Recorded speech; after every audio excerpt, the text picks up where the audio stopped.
Hello friends, एक बार फिर आपका स्वागत है हमारे यूट्यूब चैनल ऐसे स्टडी पॉइंट पर। दोस्तों, यूपी बोर्ड के एग्ज़ाम फरवरी माह में स्टार्ट होने वाले हैं, तो एक बार फिर मैं आज आपके लिए यहाँ पर UP board 12th class English का एक प्रीवियस ईयर का पेपर लेकर आया हूँ दोस्तों, जिसे कि हम इस वीडियो में सॉल्व करने वाले हैं। इस पेपर के द्वारा दोस्तों आपको ये पता चलेगा कि इंग्लिश के एग्ज़ाम में या इंग्लिश के पेपर में किस तरह के प्रश्न पूछे जाते हैं, जिससे कि आप अपनी तैयारी को और भी अधिक बेहतर बना सकते हैं।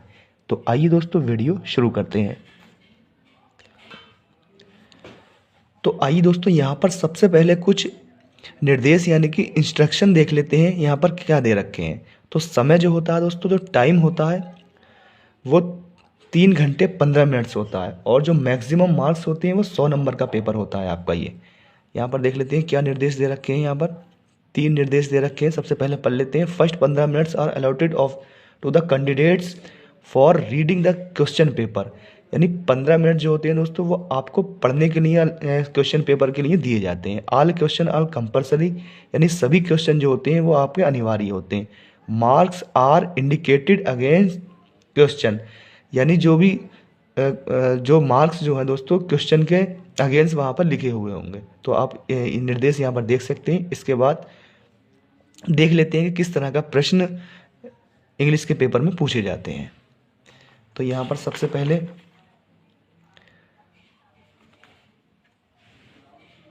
सेक्शन ए यानी कि रीडिंग, ये जो इंग्लिश का पेपर होता है दोस्तों ये 4 सेक्शन में बटा हुआ होता है। सबसे पहले सेक्शन ए आता है जो कि रीडिंग का सेक्शन होता है। तो इसे देख लेते हैं किस तरह के प्रश्न जो है, क्वेश्चन जो है वो रीडिंग वाले सेक्शन में पूछे जाते हैं। तो पहला प्रश्न है, read the following passage carefully and answer the question that follow, यानी इस पैसेज को पढ़ो सावधानी पूर्वक और इस पर जो आधारित जो प्रश्न दे रखे हैं दोस्तों उन्हें आपको आंसर देना होगा। तो ये दोस्तों देख लेते हैं। यहाँ पर आप इस पैसेज को पढ़ सकते हैं और इसके ऊपर आधारित यहाँ पर आपके 5 प्रश्न दे रखे होते हैं। 4 प्रश्न यहाँ पर हैं, एक अभी आपको और देखने को मिलेगा वो अगले पेज पर है, और प्रत्येक प्रश्न के लिए 3 अंक निर्धारित किए गए हैं। यानी 5 प्रश्न होंगे तो 3 नंबर का एक प्रश्न होगा। 15 नंबर का दोस्तों ये पैसेज होता है जो कि बहुत ही ज़्यादा आसान होता है। अगर आप इसे सही ढंग से करते हैं तो इसमें से आप 15 में से 15 नंबर आसानी के साथ पा सकते हैं। तो यहाँ पर देख लेते हैं पहला प्रश्न क्या है।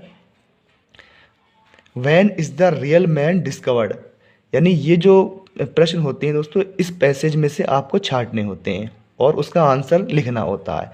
तो पहला प्रश्न है, when is the real man discovered, यानी ये कह रहा वास्तविक आदमी की खोज कब होगी।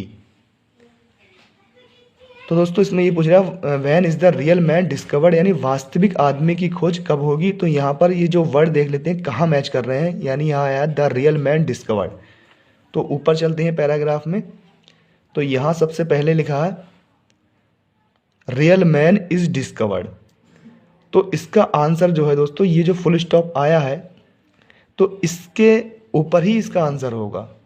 तो इसमें ये पूछ रहा है आपसे कि वास्तविक आदमी की खोज कब होगी, तो इसका जो आंसर हो जाएगा वो यहाँ हो जाएगा अंडर एडवर्स सर्कमस्टेंसेस, यानी कि विपरीत परिस्थितियों में जो होता है, जो वास्तविक आदमी जो होता है उसकी खोज होती है।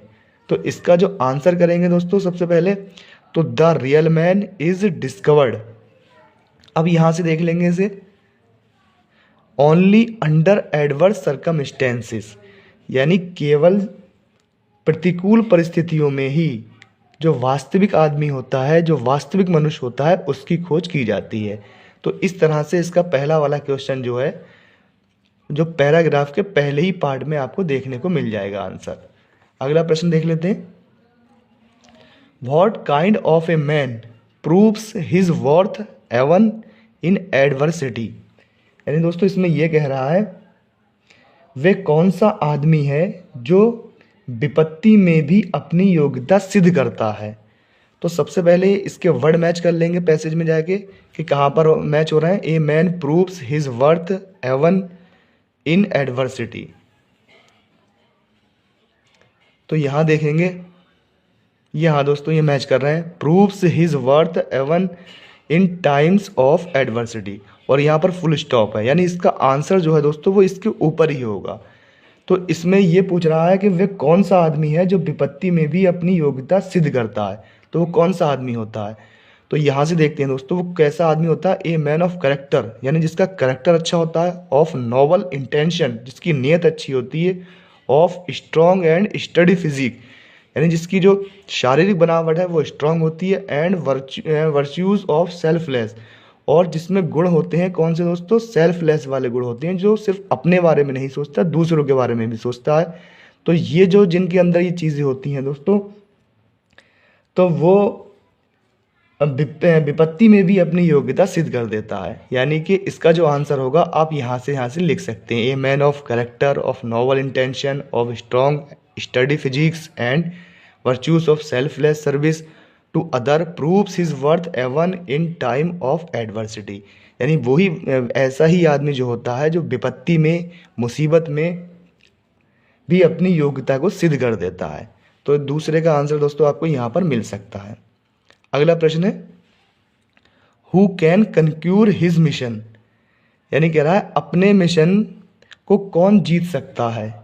यानी कि हु कैन कंक्यूर में होता है जीतना, हिज मिशन, अपने मिशन को कौन जीत सकता है।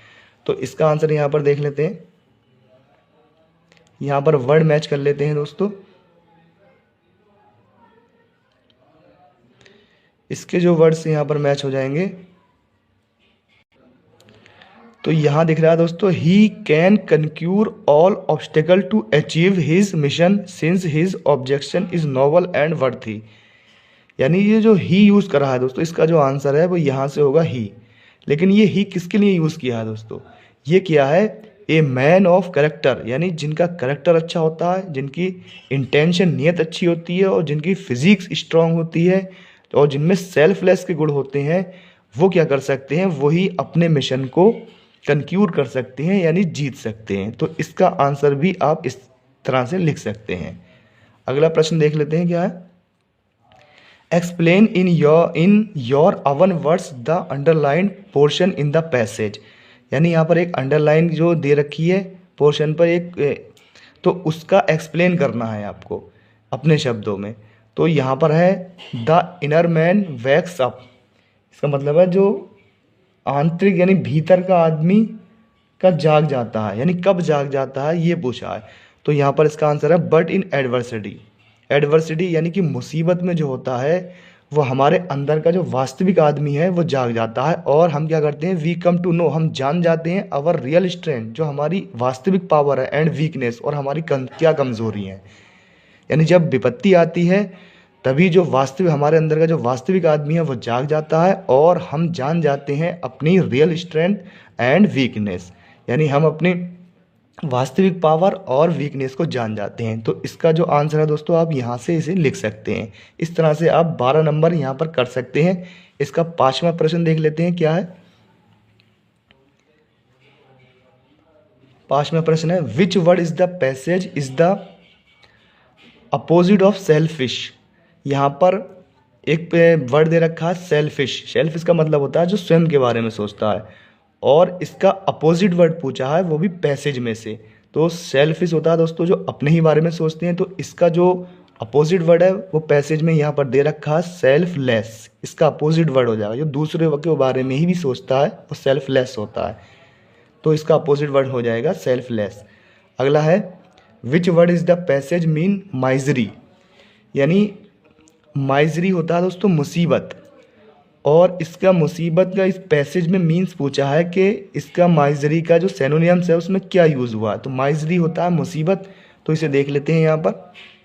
यहाँ पर एक वर्ड आया है एडवर्सिटी, यानी इसका मतलब भी मुसीबत होता है, तो इसका आंसर हो जाएगा एडवर्सिटी। अगला प्रश्न है what does the word obstacle mean in the passage, यानी ऑब्स्टेकल का मीन्स इन द पैसेज में क्या है ये पूछा है। What does the word obstacle mean in the passage. तो ये ऑब्स्टेकल जो होता है दोस्तों इसका मतलब होता है मुसीबत या परेशानी। तो यहाँ पर दे रखा है ये ऑब्स्टेकल, यहाँ दे रखा है ये ही कैन कंक्यूर ऑल ऑब्स्टेकल, यानी वे जीत सकता है सभी परेशानियों को, सभी मुसीबतों को। तो इसका ऑब्स्टेकल का मतलब दोस्तों क्या हो रहा है, यहाँ पर हो रहा है मुसीबत या परेशानियाँ। तो इसका आप आंसर लिख सकते हैं कि मुसीबत या परेशानी इसका जो है आंसर हो जाएगा। सेक्शन बी में देख लेते हैं दोस्तों क्या होता है। सेक्शन बी यहाँ से स्टार्ट हो जाता है। अवर राइट और question number second, right an article on any one of the following topics in about 100 और 150 वर्ड्स। 100 यानी 100 से 150 वर्ड्स में इसका जो है दोस्तों इसका आंसर हमें करना है, यानी कि ये एक आर्टिकल है, यानी ऐसे है। तो पहला वाला है इम्पोर्टेंस ऑफ डेमोक्रेटिक वैल्यूज़, यानी लोकतांत्रिक मूल्यों का महत्व, और इनमें से एक करना है तीनों में से। बी नंबर है डोरी सिस्टम, यानी कि दहेज प्रथा, और सी नंबर है योर विजन इन लाइफ, यानी हमारे जीवन में का उद्देश्य या हमारे जीवन में आपकी दृष्टि या हमारे जीवन का उद्देश्य।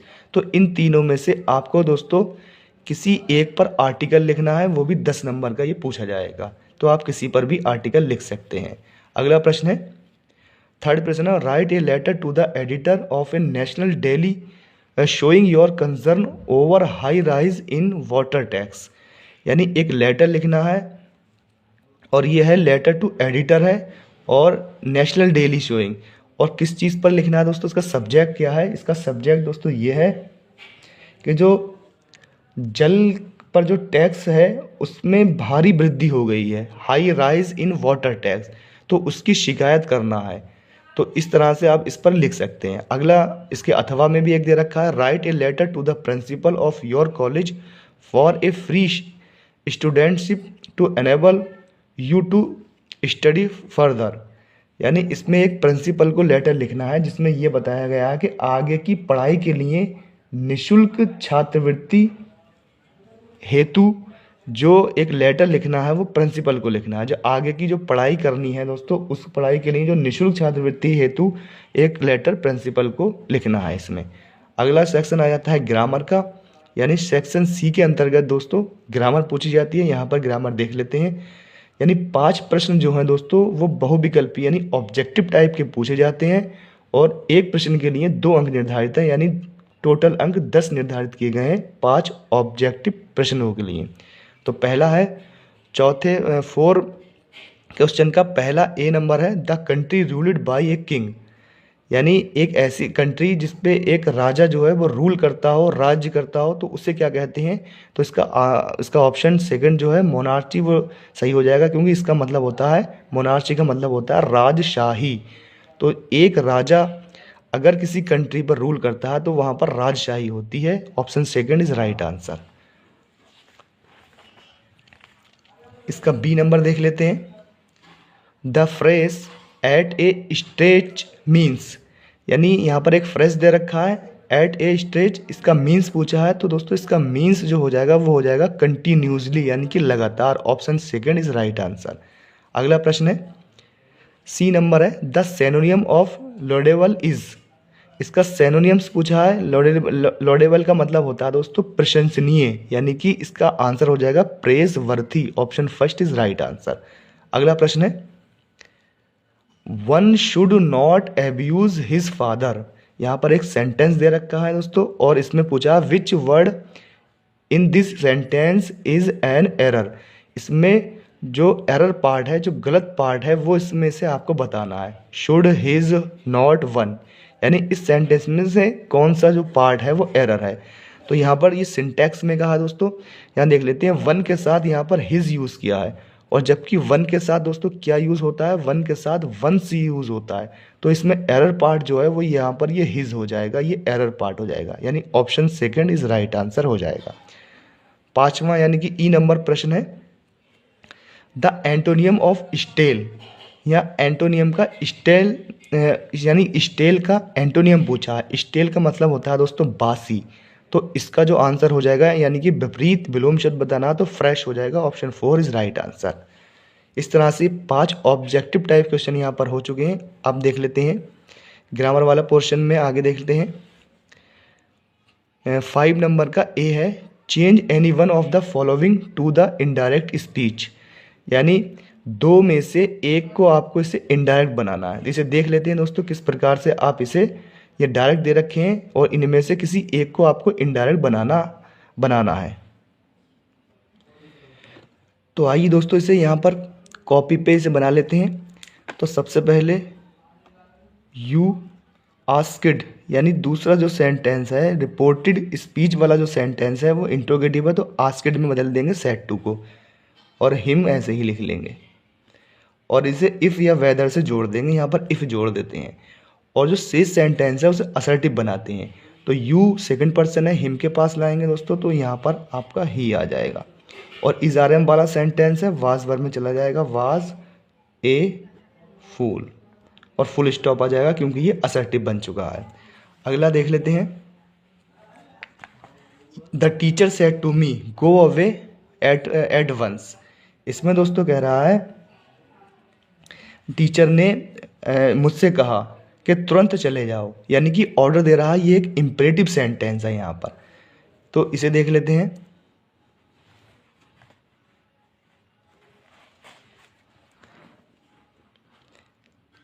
तो यहाँ पर टीचर जो है ऑर्डर दे रहा है, तो द टीचर, और यहाँ लगाएंगे ऑर्डर्ड।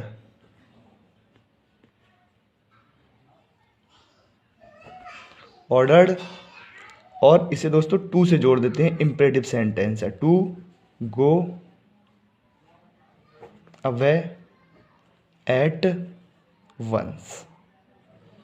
इस तरह से यहाँ पर इसे दोनों को हमने इनडायरेक्ट बना लिया है। अगला प्रश्न देख लेते हैं, यहाँ पर क्या आता है। यहाँ पर है change any one of the following as directed. यहाँ ना यानी कि यहाँ पर दो में से आपको एक करना है। यहाँ पर इसका कंपाउंड बनाना है, Sheila must work hard to succeed, यानी शीला जो है सफलता के लिए कठिन कार्य कर, शीला को सफलता के लिए कठिन कार्य करना होगा। इसका कंपाउंड सेंटेंस बनाना है। वी ईट टू लिव, यानी इसका कॉम्प्लेक्स सेंटेंस बनाना है। हम जीने के लिए खाते हैं, तो इसका कॉम्प्लेक्स बनाना है और इसका कंपाउंड बनाना है, यानी दोनों में से हमें एक करना है। इसे भी देख दोस्तों यहाँ पर कॉपी पे देख लेते हैं। Sheila must work hard to succeed, तो इसमें दोस्तों कोऑर्डिनेटिंग कंजक्शन का यूज़ करना होगा क्योंकि कंपाउंड सेंटेंस बनाना है। तो हम बनाएंगे इसे, Sheila must work hard, Sheila को कठिन परिश्रम करना होगा, अन्यथा, और कंजक्शन का यूज़ कर देंगे दोस्तों यहाँ पर। ये एक कोऑर्डिनेटिंग कंजक्शन है, अन्यथा शी विल नॉट सक्सीड, यानी शीला को कठिन परिश्रम करना होगा, अन्यथा शी विल नॉट सक्सीड, यानी वह सफल नहीं होगी। और की जगह दोस्तों अदरवाइज भी यूज़ कर सकते हैं। तो यहाँ पर इस तरह से इसे बना सकते हैं। अगला देख लेते हैं, कॉम्प्लेक्स बनाना था इसका। वी ईट टू लिव, हम खाते हैं जीने के लिए, तो यहाँ पर हमें सबऑर्डिनेटिंग कंजक्शन यूज़ करना होगा, यानी कॉम्प्लेक्स बनाते हैं तो सबऑर्डिनेट कंजक्शन यूज़ करते हैं। तो यहाँ पर वी ईट, हम खाते हैं, सो दैट, ताकि, ये एक सबऑर्डिनेटिंग कंजक्शन है, ताकि हम जीवित रह सकें, वी कैन लिव। इसे हम इस तरह से यहाँ पर बना सकते हैं।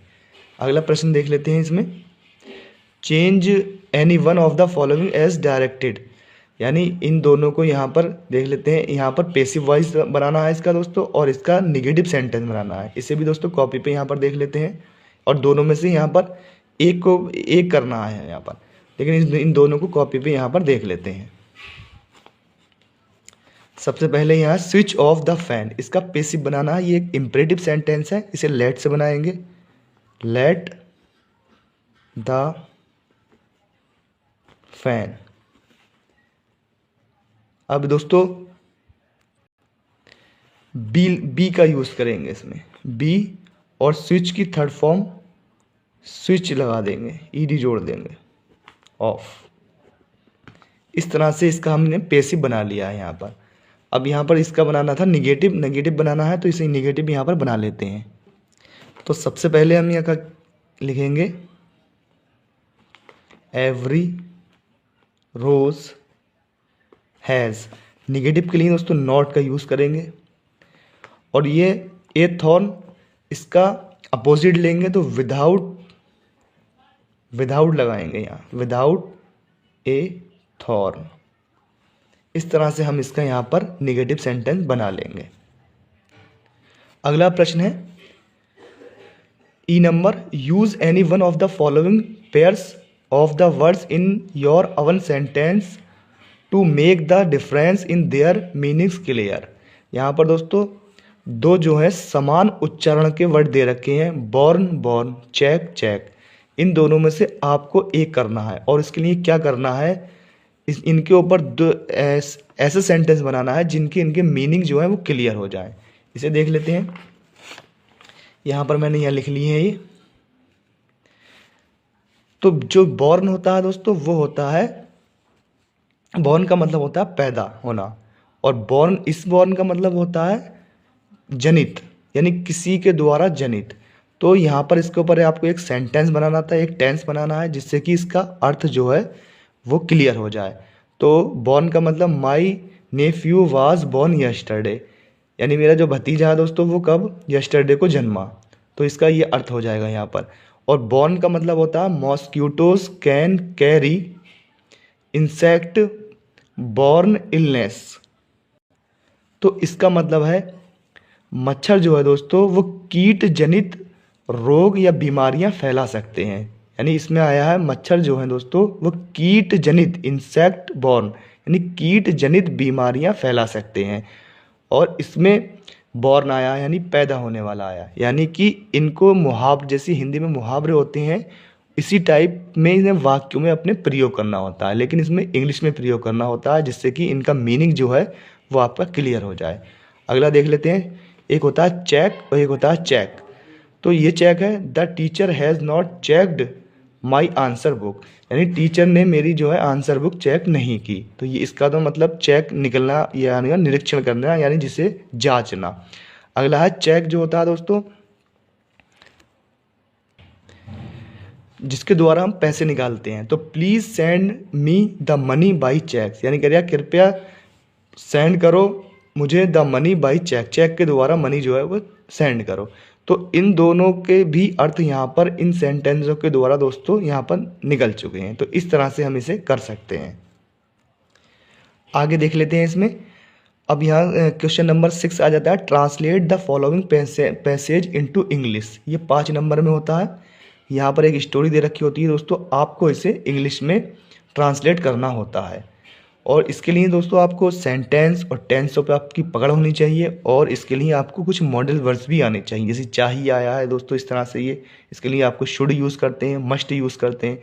तो टेंस, सेंटेंस और मॉडल वर्ड्स पे आपकी पकड़ होनी चाहिए। इसके लिए सेक्शन डी आ जाता है, यानी अंतिम सेक्शन आ जाता है, और ये लिटरेचर का टाइप लिटरेचर होता है, यानी कि आपकी प्रोज पोइट्री जो भी है वो यहीं से ही इसमें स्टार्ट हो जाती है। तो क्वेश्चन नंबर 7 है, answer the following question in about 40 word, यानी शॉर्ट क्वेश्चन है। और आपको 2 ए और बी 2 क्वेश्चन दे रखे हैं यहाँ पर, और ये प्रोस के हैं और 4-4 नंबर के हैं, यानी टोटल 8 नंबर के हैं। What did Hamel say about the language and it importance, यानी पहले वाले पार्ट से हैं, द लास्ट लेसन से Hemal say about the language, यानी हेमल जो है हेमल से क्या कहते हैं अपनी लैंग्वेज के बारे में, एंड इट्स इम्पोर्टेंस, और उसका क्या महत्व है। या अगर आपको ये याद नहीं है तो आप ये कर, इसके अथवा में देख लेते हैं दोस्तों कौन सा प्रश्न दे रखा है। What did the instructor do to train Douglas, यानी जो वो एक निर्देश देने वाला जो था, यानी जो ट्रेनर जो था उसने डगलस को किस प्रकार ट्रेन किया, यानी उसे किस प्रकार तैराकी सिखाई। यानी इन दोनों में से दोस्तों आप एक क्वेश्चन का आंसर लिख सकते हैं, जो कि आपका 4 नंबर का पूछा जाएगा, और अगला भी 4 का होगा। इस तरह से 8 नंबर के आपके शॉर्ट क्वेश्चन पूछे जाएंगे आपके प्रोज में। अगला वाला देख लेते हैं प्रश्न क्या है। प्रश्न नंबर बी है, what did the peddler consider the world as a red trap, यानी पैडलर को ये विश्वास क्यों हो गया कि एक संसार जो है वो एक रेड ट्रैप है, यानी उसे ये विश्वास क्यों हो गया कि ये जो संसार जो है वो एक चूहेदान है। तो ये पूछा है। और इसके अथवा में देख लेते हैं दोस्तों क्या है, why did the Sahib join the job at the milk booth, यानी साहिब ने जो दूध की जो डेयरी थी उस पर जॉब क्यों की, उसे क्यों ज्वाइन किया। तो इन दोनों में से भी आप एक का आंसर दे सकते हैं। यहाँ पर आपके प्रोज के 2 शॉर्ट क्वेश्चन पूछे जाएंगे और उसके अथवा में भी आपको एक एक क्वेश्चन दिया होगा दोस्तों, आप कोई सा भी क्वेश्चन इसमें से कर सकते हैं। अब इसके बाद आ जाती हैं लॉन्ग क्वेश्चन पर आ जाते हैं, जो कि ये भी प्रोज का की बुक से लिया गया है दोस्तों। तो और ये 7 नंबर का होगा। यहाँ पर देख लेते हैं, answer any one of the following question in about 80 words, यानी 2 में से आपको एक लॉन्ग क्वेश्चन का आंसर देना है, वो भी 80 वर्ड्स में देना है और इसके लिए 7 अंक निर्धारित किए गए हैं। पहला वाला पढ़ लेते हैं, how did the announcement of the last lesson affect France, यानी जो लास्ट लेसन का अनाउंसमेंट हुआ था तो उसका फ्रांस के ऊपर क्या प्रभाव पड़ा था या कैसे प्रभाव पड़ा था। तो आप इसके ऊपर लिख सकते हैं, यानी कि ये फर्स्ट चैप्टर का है, द लास्ट लेसन का है। अगला प्रश्न है, what happened with the stranger at the iron masters house, यानी जो वो स्ट्रेंजर जो था, वो अजनबी जो था दोस्तों, तो उसके साथ क्या हुआ आयरन मास्टर्स हाउस, यानी आयरन मास्टर के घर में उसके साथ क्या हुआ। How was he treated by Edla Willmansson, यानी उसे एडला विल्मेंसन ने उसके साथ किस प्रकार का ट्रीट किया, यानी किस प्रकार का व्यवहार किया। तो इन दोनों में से आप किसी एक का भी लॉन्ग क्वेश्चन यहाँ पर लिख सकते हैं। और इसके बाद आ जाते हैं प्रश्न नंबर 9 पर आ जाते हैं, और ये आपका यहाँ से पोइट्री स्टार्ट हो जाती है। तो देख लेते हैं क्या दिया है। Read the following extract carefully and answer the question that follow, यानी यहाँ पर आपको एक एक्सट्रैक्ट दे रखा है, एक तरह से पैसेज दे रखा है, यानी पोएम की 4 लाइनें यहाँ पर दे रखी हैं और उस पर आधारित उस 3 क्वेश्चन यहाँ पर इसमें पूछे जाएंगे दोस्तों, और वो हर प्रश्न के लिए आपका 2 नंबर निर्धारित किए गए हैं, यानी कि टोटल 6 नंबर का आपका ये एक्सट्रैक्ट होगा। तो यहाँ पर आप इसे पढ़ सकते हैं। आंट जेनिफर टाइगर्स है, तो ये 4 लाइनें जो हैं दोस्तों, ये इस पोएम का नाम भी आंट जेनिफर्स टाइगर्स है, यानी इस पोएम का नाम भी यही है। तो ये 4 लाइनें उसी से ही पोएम से यहाँ पर ली गई हैं। इसके ऊपर आधारित जो 3 प्रश्न आएंगे वो देख लेते हैं दोस्तों कैसे पूछे गए हैं। पहला प्रश्न है, क्वेश्चन नंबर ए है, what is the title of the poem from which the above extract has been taken, who is the composer of the poem, यानी इसमें ये पूछ रहा है कि ये जो 4 लाइनें ली गई हैं दोस्तों, तो उस पोएम का टाइटल क्या है, यानी इसका नाम क्या है। तो इसका नाम तो दोस्तों इसी में दे रखा है, आपका यहाँ पर मिल जाएगा कि आंट जेनिफर्स टाइगर्स, यही पोएम का नाम है, यही उसका टाइटल है। और इसमें अलावा पूछा who is the composer of the poem, यानी इसका कवि कौन है। तो इस कवि भी आपको याद करना है दोस्तों, इसके वैसे एड्रिन रिच हैं, आप इस तरह से इसका आंसर दे सकते हैं। बी नंबर क्वेश्चन है, give the central idea of the extract in about 25 word, यहाँ पर जो 4 लाइनें दे रखी हैं उसका यहाँ पर सेंट्रल आइडिया पूछा है, यानी केंद्रीय भाव पूछा है, वो भी 25 वर्ड में। तो आप इसे लिख सकते हैं। अगला सी नंबर क्वेश्चन है दोस्तों, right the down the rhyming words in the above extract, यानी इसमें से आपको राइमिंग वर्ड बताना है कि इसमें राइमिंग वर्ड कौन से यूज़ हुए हैं। राइमिंग का मतलब होता है दोस्तों समान उच्चारण करने वाले वर्ड। तो इसमें देख लेते हैं राइमिंग वर्ड जिनका उच्चारण जो है दोस्तों वो समान होता है, एक समान होता है उच्चारण।